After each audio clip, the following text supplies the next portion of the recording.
A very good morning to all of you students. Today we will do exercise 4.3 and 4.4. So this is prime factorization method. In this 24 आपने exponentials की powers में अपने questions को लिखना है.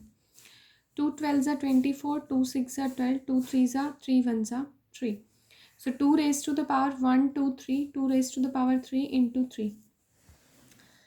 Just like third part is 120, तो 2 6 सा मतलब आपने डिवाइड करना है. फिर 2 से 60 को डिवाइड किया, 2 से 30 को. यू कैन सी कि अब 3 से ही होगा 15, क्योंकि 15 जो है वो 2 से डिवाइड नहीं हो सकता.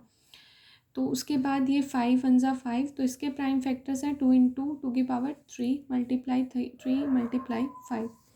उसके बाद है 300. 2 जब डिवाइड करेंगे 300 को 150, फिर 2 से डिवाइड करेंगे 7 5 और 3 से डिवाइड करेंगे 25, 5 से 5 5 ज़ा 25. इस तरह से आपने एक्सरसाइज करनी है. ओके, आप एक्सरसाइज 4.4 जो बहुत इम्पॉर्टेंट है, अगर आपको प्राइम फैक्टराइजेशन मेथड आता है तो उससे HCF कैसे फाइंड आउट करते हैं. इसमें दो मेथड्स हैं हमारे पास. जो ए पार्ट है वो प्राइम फैक्टराइजेशन मेथड्स पे बेस्ड है और जो बी पार्ट है वो शॉर्ट डिवीज़न मेथड पे बेस्ड है. तो HCF की फुल फॉर्म होती है बच्चों highest common factor. Now what do you mean by highest common factor?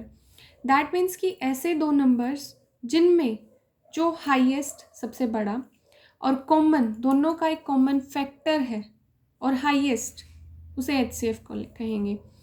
तो ये हमारा प्राइम फैक्टराइजेशन मेथड है. 2 से मतलब आपने प्राइम फैक्टर्स बनाने हैं, उनको इस तरह से लिखना है. अब जो कॉमन है वो एक तो आपके पास है 2 और साथ में है 7. ठीक है, तो 2 और 7 ही है जो हाईएस्ट कॉमन फैक्टर है. तो 2 7 ज़ा 14. Similarly next question, after finding the prime factorization you can find the HCF. इसके बाद है नेक्स्ट मेथड बी पार्ट में, वो है आपका शॉर्ट डिवीज़न मेथड. ये वैसे इजी मेथड है as compare to the prime factorization method. उसमें आपको अलग अलग फैक्टर्स निकालने के बाद उनमें से कॉमन देखना होता था. बट इसमें आप क्या देखोगे कि आप डायरेक्टली डिवाइड करते जाओ जो कॉमन फैक्टर है. 2 के टेबल में ये सारे जा रहे थे. आपको कैसे पता चला कि ये 2 के टेबल में सारे जाते हैं? क्योंकि देखो बेटे, डिविजिबिलिटी टेस्ट जो थे इससे पहली एक्सरसाइज यानी एक्सरसाइज 3.123 में आपने डिविजिबिलिटी टेस्ट पढ़े हैं. तो 2 से डिविजिबिलिटी चेक करने के लिए यू कैन सी लास्ट में 0 2 4 6 8 होना चाहिए. तो यहाँ 0 है और 6 है, तो तीनों 2 से तो डिविजिबल होंगे. अगले में यहाँ 5 आ गया, तो दैट्स वाई ये तीनों जो हैं ये तो हो जाएंगे, बट हमें तीनों का कॉमन फैक्टर देखना है जिससे तीनों डिवाइड हो जाए. नेक्स्ट हमने देखा कि 5 + 7 12, 1 + 5 6, 9 + 10 + 8 18. तो ये जो ऐसे नंबर्स हैं जो 3 से डिवाइड हो रहे हैं, तो हमने 3 से डिवाइड कर दिया.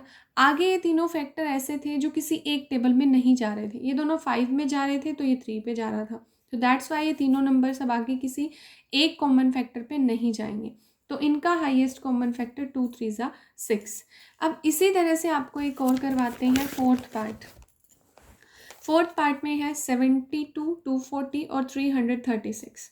यू कैन सी 0 2 4 6 8 होना चाहिए, तो 2 है 0 है 6 है. इसी तरह से आगे 6 है 0 है 8 है, तो 2 से डिवाइड होंगे. 8 है 0 है 4 और 2 से डिवाइड होंगे. लेकिन यहाँ पे लास्ट में ये जो डिजिट है वो 9 है. ये 0 है ये 2 है, ये तो हो जाएंगे, बट ये नहीं होगा.